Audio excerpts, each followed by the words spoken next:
Le voleur de couleurs et le zèbre sans rayures. Il était une fois, au cœur de la savane africaine, un monde éclatant de couleurs. Les herbes étaient d'un vert vif, les fleurs s'ouvraient en 1000 nuances de rouge, d'orange et de violet, et le ciel étendait un bleu si profond qu'il faisait rêver tous les animaux. Les rayures noires et blanches du zèbre brillaient au soleil et il trottinait joyeusement en saluant ses amis. Un matin, alors que le zèbre gambadait près de la rivière, un drôle de personnage fit son apparition. C'était un petit homme vêtu d'un manteau sombre qui portait à la main un pinceau magique. Ses yeux pétillaient de malice. Le zèbre, intrigué, s'approcha. « Bonjour, monsieur, que fais-tu avec ce grand pinceau ?» demanda-t-il avec curiosité. Le voleur sourit, mais ce n'était pas un sourire rassurant. « Je m'amuse, petit zèbre, regarde bien. » D'un geste rapide, il passa son pinceau sur une fleur rouge flamboyante. En un instant, la couleur disparut, aspirée dans les poils du pinceau, laissant la fleur toute grise et terne.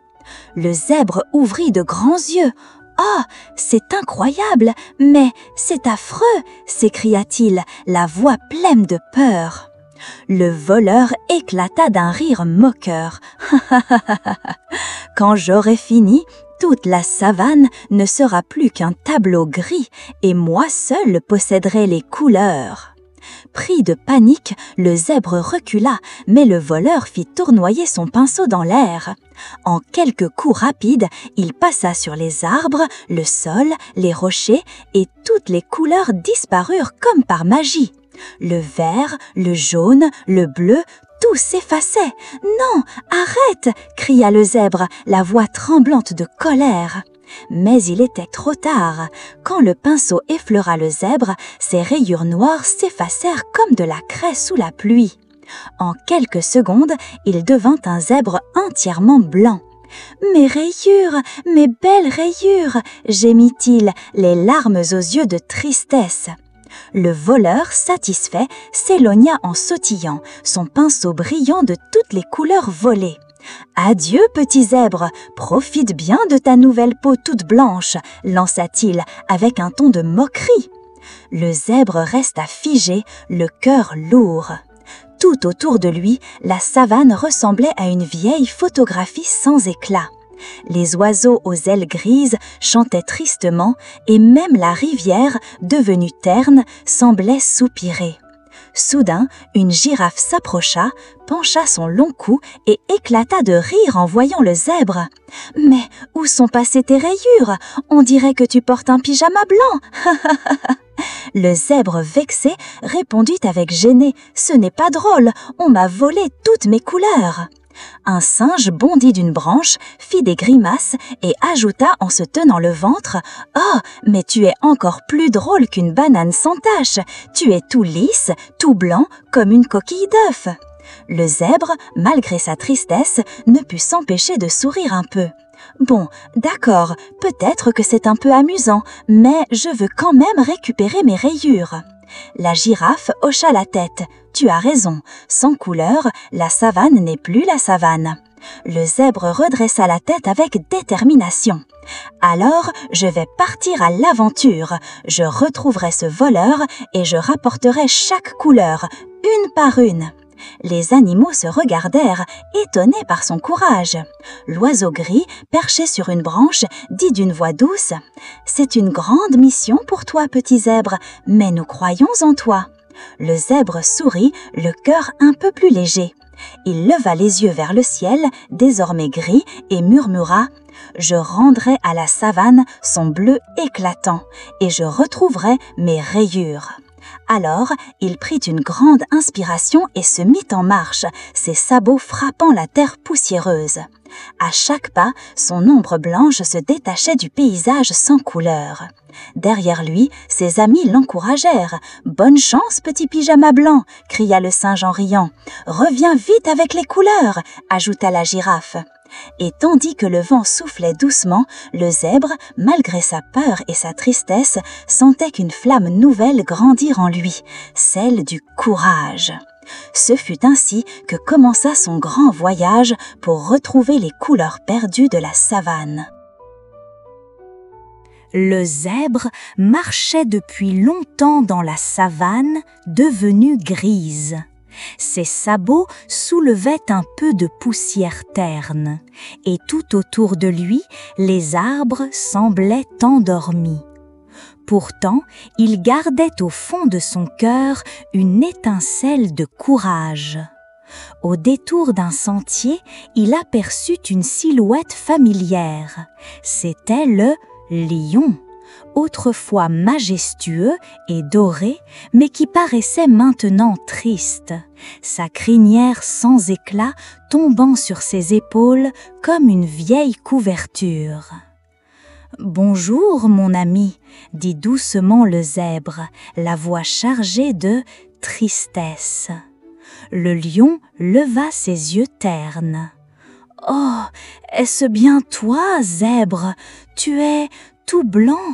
Où sont passées tes belles rayures? » demanda-t-il avec étonnement. Le zèbre soupira. « Le voleur de couleurs est passé par ici. Il m'a pris mes rayures et il a volé toutes les couleurs de la savane. Mais je suis décidé à les retrouver, une par une. Veux-tu m'aider ?»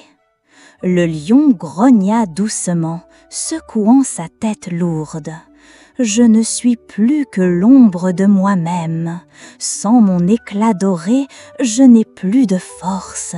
Je me sens vide. » Le zèbre s'approcha, son regard brillant de détermination. « Non, tu es encore le roi de la savane, même sans tes couleurs. Si nous unissons nos forces, nous pouvons affronter le voleur. » Le lion resta silencieux un moment, puis un faible sourire étira ses lèvres. « Peut-être as-tu raison, je ne veux pas que la savane reste ainsi. Allons-y ensemble. » Alors ils se mirent en route. Le vent portait des murmures étranges, comme si la savane retenait son souffle. Soudain, au sommet d'un rocher, une ombre se dessina, le voleur de couleurs, son pinceau à la main luisant de 1000 éclats volés. « Ah, voilà le zèbre tout blanc et le lion terne » ricana-t-il avec moquerie. « Vous croyez pouvoir me défier ?» Le zèbre trembla un instant, mais le lion posa sa lourde patte sur son épaule. « Ne crains rien, ensemble nous sommes plus forts. » Ils s'avancèrent. Le voleur, amusé, fit tournoyer son pinceau et lança un jet de poussière grise vers eux. Le zèbre bondit sur le côté et le lion rugit de toutes ses forces. Son rugissement résonna dans toute la savane, puissant malgré l'absence de couleur. « Quelle puissance !» s'écria le voleur, surpris et pris de peur. Le zèbre en profita pour courir autour du voleur, l'obligeant à se tourner dans tous les sens. Le lion bondit alors d'un seul coup et fit tomber le pinceau de ses mains.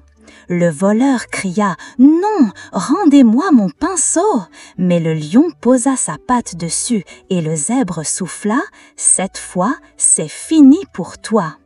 Au moment où le pinceau toucha le sol, une lumière éclatante jaillit.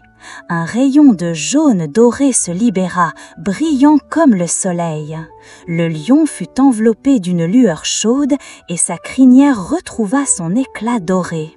Ses yeux scintillèrent de fierté retrouvée. « Je suis de nouveau moi-même » rugit-il avec joie.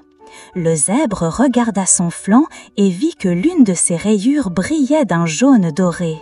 Il bondit de bonheur. « Regarde, lion, une couleur est revenue !» Le voleur, furieux, reprit son pinceau et s'enfuit en courant. « Vous n'aurez pas toutes les couleurs, jamais !» cria-t-il, sa voix tremblante de rage. Le zèbre et le lion échangèrent un regard complice. « Il reviendra, dit le lion, mais nous serons prêts. »« Oui, répondit le zèbre, et à chaque ami qui m'aidera, une couleur reviendra. Ensemble, nous rendrons la savane magnifique. » Le lion posa sa patte sur l'épaule du zèbre. « Alors, allons chercher nos autres amis. Ensemble, nous serons invincibles. » Et dans la savane encore grise, un éclat doré brillait désormais, annonçant que l'aventure ne faisait que commencer. Le zèbre et le lion marchaient côte à côte dans la savane encore grise. Seule la crinière dorée du lion et la nouvelle rayure jaune du zèbre brillaient comme un petit feu d'espoir. Le vent chaud caressait leurs visages, mais l'absence de couleur rendait tout silencieux et triste. « Nous devons trouver nos amis, » dit le zèbre avec détermination. « Plus nous serons nombreux, plus nous aurons de chances de reprendre les couleurs aux voleurs. »« Oui, » répondit le lion avec fierté, sa voix profonde résonnant comme un tambour. « La force seule ne suffira pas. Il nous faudra aussi de l'astuce. » Ils n'avaient pas marché longtemps lorsqu'ils aperçurent une haute silhouette, la girafe. Elle penchait son long cou pour grignoter quelques feuilles toutes grises, sans goût ni éclat. « Bonjour, girafe !» appela le zèbre avec espoir. La girafe leva la tête, ses yeux grands ouverts de surprise. « Oh, zèbre, toi aussi tu as changé. Mais attends, une de tes rayures est jaune ?»« Oui !» s'écria le zèbre avec joie. « Avec l'aide du lion, j'ai récupéré une couleur. Et si tu viens avec nous, peut-être pourrons-nous retrouver d'autres couleurs ensemble. » La girafe soupira. « Je suis si triste, mes taches brunes me manquent, je ressemble à un grand nuage gris. » Le singe, qui jusque-là observait la scène du haut d'un arbre, éclata de rire. « Un nuage avec un long cou !» cria-t-il avec malice. Puis il sauta de branche en branche et atterrit juste devant eux. « Singe, tu es là !» dit le lion soulagé. « Bien sûr que je suis là, j'ai tout vu. Le voleur de couleurs ne se cache pas loin d'ici. Avec mes yeux malins, j'ai repéré sa cachette, annonça le singe avec fierté. « Alors montre-nous, » dit le zèbre avec impatience.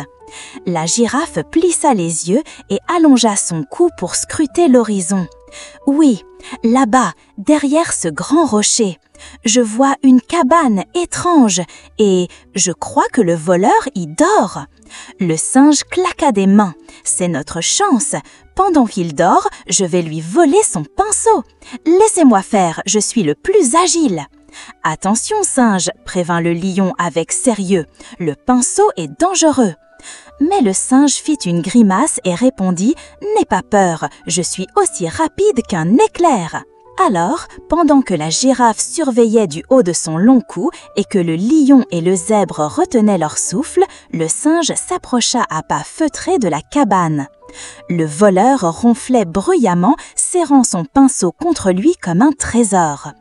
Le singe tendit la main, fit une petite grimace drôle et, hop, il arracha le pinceau des doigts du voleur. « Attrapé !» souffla-t-il avec excitement en sautant hors de la cabane. Mais à ce moment-là, le pinceau s'illumina et libéra un éclat aveuglant. Le zèbre sentit ses rayures frissonner et deux nouvelles couleurs jaillir, le marron chaud et le vert éclatant. La girafe poussa un cri de joie, ses taches brunes réapparurent sur son pelage et les feuilles des arbres reprirent leur couleur verte. « Mes taches, mes belles taches !» s'exclama-t-elle en dansant presque. Le singe, lui, leva les bras au ciel en riant « Regardez, les arbres sont redevenus verts, je vais enfin retrouver mes bananes bien jaunes !»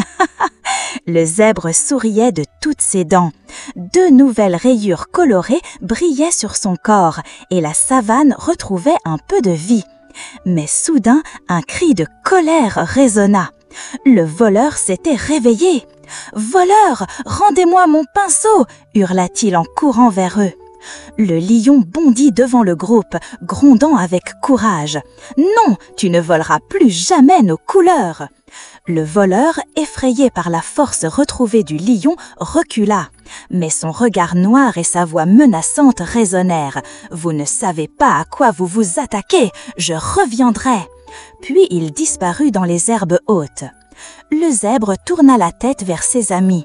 « Il est encore là, quelque part, mais ensemble nous pouvons le vaincre. » La girafe hocha la tête avec détermination. « Avec ma hauteur, je pourrai toujours surveiller l'horizon. » Le singe bondit joyeusement. « Et moi, je ferai des tours pour l'embrouiller. » Le lion posa sa patte sur l'épaule du zèbre. « Nous sommes prêts pour la suite, mais il nous faut un dernier allié. » Le zèbre leva les yeux vers le ciel redevenu vert au loin. « Je crois savoir qui peut nous aider, » murmura-t-il. Et leurs regards se tournèrent vers l'horizon, là où vivait un oiseau chanteur dont le chant pouvait ébranler les montagnes. Le soleil se couchait lentement sur la savane, mais sa lumière n'était plus qu'une pâle boule grise. Le zèbre avançait, entouré de ses amis. Sur son pelage, 3 couleurs brillaient déjà, le jaune doré, le marron chaud et le vert éclatant. Pourtant, il savait qu'il manquait encore quelque chose pour vaincre le voleur une bonne fois pour toutes. « Il ne nous reste qu'un dernier espoir, » dit le lion d'une voix grave pleine de détermination. « L'oiseau chanteur, lui seul peut briser le pouvoir du pinceau. » La girafe leva son long cou vers le ciel. « Je l'aperçois, il est perché là-bas, sur la branche la plus haute de l'arbre géant. » Tous s'approchèrent en silence. Sur la branche se tenait l'oiseau, autrefois paré de plumes multicolores, mais qui n'était plus qu'une silhouette grise et triste. Ses ailes pendaient et ses yeux semblaient fatigués. « Oiseau !» appela le zèbre avec espoir. « Nous avons besoin de toi, ta voix peut sauver la savane. » L'oiseau baissa la tête. « Ma voix, elle n'a plus de force. Sans mes couleurs, mon chant n'est qu'un souffle. » Le singe bondit et fit une pirouette amusante. « Allez, mon ami, tu es encore plus fort que tu ne le crois. Même tout gris, tu es toujours le roi des chanteurs. » Le lion ajouta d'une voix réconfortante « Regarde, nous avons déjà retrouvé 3 couleurs. Si tu nous aides, nous pourrons rendre la savane entière à la vie. » Un silence pesa. Puis l'oiseau soupira et ouvrit timidement son bec. « Très bien, je vais essayer. » Mais soudain, un rire sinistre éclata derrière eux. Le voleur de couleurs surgit des herbes hautes, son pinceau serré dans la main. « Ha ha ha! Vous pensez que ce petit piaf peut me vaincre? J'ai tout le pouvoir des couleurs dans ce pinceau !» cria-t-il avec mépris. Le zèbre se plaça devant ses amis. « Tu n'auras plus jamais nos couleurs !» déclara-t-il avec courage. Le voleur agita son pinceau, lançant une vague grise qui faillit les engloutir. La girafe se pencha pour protéger le zèbre, le lion rugit de toutes ses forces et le singe lança des cailloux en criant « Hé, pinceau de pacotille, attrape ça !» Alors, l'oiseau prit une profonde inspiration. « Assez !» s'écria-t-il avec force. Il déploya ses ailes grises et commença à chanter. Au début, sa voix était faible, tremblante comme un souffle dans le vent. Mais peu à peu, son chant s'amplifia, pur et puissant, résonnant dans chaque recoin de la savane. Les rochers vibrèrent, les arbres frémirent, et même le ciel sembla s'illuminer. « Non, arrête !» hurla le voleur, plaquant ses mains sur ses oreilles. Le pinceau trembla dans ses doigts. L'oiseau chanta encore plus fort, et soudain, une lumière jaillit de son corps. Des plumes multicolores surgirent, rouges, bleues, violettes, oranges. Sa voix brisa le sortilège, et le pinceau se mit à éclater en 1000 éclats lumineux. Les couleurs volèrent dans toutes les directions, se répandant comme une pluie d'arc-en-ciel. Le ciel retrouva son bleu profond, le soleil se remit à briller d'un orange éclatant, les fleurs rougirent, les arbres reverdirent, la savane entière reprit vie. Le zèbre regarda son corps, ses rayures étaient de retour, magnifiques, encore plus belles qu'avant, noires, blanches et parcourues de reflets lumineux.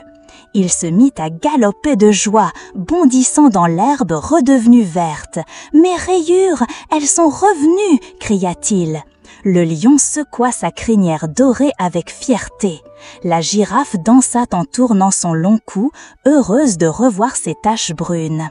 Le singe fit des acrobaties riant aux éclats. « Wouhou! Les bananes vont enfin redevenir jaunes !» L'oiseau, resplendissant, descendit de sa branche et sourit. « Grâce à vous, mes amis, la savane a retrouvé son âme. » Quant au voleur, il s'enfuit en courant, minuscule face à cette explosion de lumière et de vie. Le zèbre rassembla ses amis. « Nous l'avons fait, mais je n'y serais jamais arrivé seul. Chacun de vous a apporté une force unique. Ensemble, nous avons redonné des couleurs à la vie. » Tous hochèrent la tête, unis dans un grand éclat de rire et de bonheur. Et depuis ce jour, la savane resplendit de 1000 teintes. Chaque coucher de soleil rappelait aux animaux cette grande aventure et comment l'amitié avait triomphé de la tristesse. Morale du conte, même quand tout paraît terne et perdu, l'union, la solidarité et l'amitié peuvent redonner à la vie ses plus belles couleurs.